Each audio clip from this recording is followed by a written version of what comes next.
నమస్కారం. నేను మీ Kiran royal, Janasena party. మేము రాజకీయ పరంగా కానివ్వండి, కళ్యాణ్ గారు అలాగే అభిమానుల పరంగా కానివ్వండి, కళ్యాణ్ గారు అంటే మాకైన ఆదర్శ నాయకుడు, ఆదర్శమైన హీరో. చిన్నప్పటి నుంచి ఆయన్నే చూసి మేమందరం కూడా రాజకీయాల్లో ఎలా రావాలి, సినిమాలో హీరో ఎలా ఉంటాడు, నిజ జీవితంలో ఎలా ఉంటారో ఆయన ఇన్స్పిరేషన్గా తీసుకొని కొన్ని కోట్లాది మంది ఆయనకు అభిమానులు, లక్షలాది మంది రాజకీయ నాయకులు, కార్యకర్తలు తయారు చేసిన నాయకుడు పవన్ కళ్యాణ్ గారు. అలాంటి వ్యక్తిని ఎవరైనా విమర్శిస్తే వాళ్ళని చాలామంది మేము ఎందుకులే, కొంతమంది చిన్న చిన్న పిల్లోల్లాగా, కొంతమంది హౌలేగాలు ఉంటారు, పనికిరాని వాళ్ళు మాట్లాడుతుంటారు, వాళ్ళని పట్టించుకునే అవసరం లేదు. కానీ మేము పట్టించుకునేసరికి వాళ్ళు చాలా ఎక్కువ చేస్తుంటారు. అవే ఇబ్బందికరంగా మారుతాయి. ఇప్పుడు వాడెవడో ఒకడు అనుదీప్ కటికలో ఒటికలో ఏదో పేరు ఏదో కూడా పేరు వెనకాల అతను ఏదో కామెడీ షోలు చేస్తూ ఉంటాడు. కామెడీ షోలో అతను ఏ కామెడీని కామెడీగా చూసుకోవాలి. ఒక డిప్యూటీ సీఎం, మా పార్టీ అధ్యక్షుడు, మా నాయకుడు, మేము అభిమానించిన నాయకుడిని నువ్వు ఆయన మీద కామెడీ చేసావంటే నీ జీవితం కామెడీ అయిపోతుంది. ఆ విషయం మర్చిపోతుంటావు. నీ రేటింగ్ కోసం నువ్వు కామెడీ చేసి వెళ్ళిపోతావు.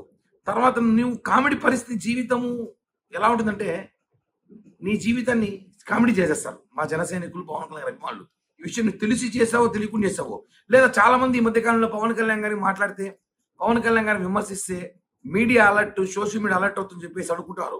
అది ఆ 1 గంటకో 2 గంటలకు ఉంటుంది. తర్వాత మీ జీవితం అలర్ట్ అయిపోతుంది. ఈ విషయాన్ని మీరు తెలుసుకోవాలి.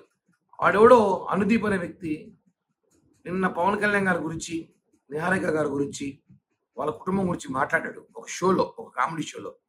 ఇది పద్ధతి కాదురా భయ్, నీ మర్యాద చెప్తున్నాం. వెంటనే బేషరతుగా పవన్ కళ్యాణ్ గారికి, వాళ్ళ కుటుంబ సభ్యులకి, పవన్ కళ్యాణ్ గారి అభిమానులకు, జన సైనికులకు సారీ చెప్పి, క్షమాపణ చెప్పి, నువ్వు చెప్పకపోతే నువ్వు చేస్తున్న కామెడీ షోల్లో నీ జీవితం కామెడీ అయిపోతుంది. నీ మీద షోలు చేయాల్సి వస్తుంది మళ్ళీ. కాబట్టి సీరియస్గా వార్నింగ్ ఇస్తున్నాం. ఇది వార్నింగే. ఎందుకంటే మా నాయకుడిని, మా నాయకుడి కుటుంబాన్ని విమర్శిస్తే కామెడీలు మేము నీకన్నా బ్రహ్మాండంగా చేపించగలుగుతాం మళ్ళా. కాబట్టి అనుదీప్ అనే వటికలో కటికలో ఏదో పేరు వాడికి చెప్తున్నా, మర్యాద చెప్తున్నా. డిపార్ట్మెంట్ కూడా సీరియస్గా యాక్షన్ తీసుకొని ఇలాంటి వాళ్ళు లోపల పెడితే భవిష్యత్తులో పునరావృతం కాదు. ఎందుకంటే ఇలాంటి వాడి వల్లే రేపు ఇంకోటి వస్తాడు. పవన్ కళ్యాణ్ గారనే కాదు, ఇంకా అనేక మంది హీరోలు, నాయకుల గురించి ఇలా వ్యక్తిగత కామెడీలు చేయడం మొదలెడతారు. ఇప్పుడే వీళ్ళని కట్టడి చేసి లోపలేసి ఉతికి ఆరేస్తే కంట్రోల్లో ఉంటారు. కాబట్టి ఒకటే చెప్తున్నా, ఒక పవన్ కళ్యాణ్ గారి అభిమానిగా, ఆయన అభిమానించే వ్యక్తిగా వెంటనే క్షమాపణ చెప్పకపోతే, అరే అనుదీప్, నీకు జీవితంలో కామెడీ, నా ఒక్క కామెడీ నా జీవితాన్ని కామెడీ చేసేస్తని బాధపడే రోజులు వస్తాయని చెప్పి కూడా తెలియజేస్తున్నాను. జై హింద్.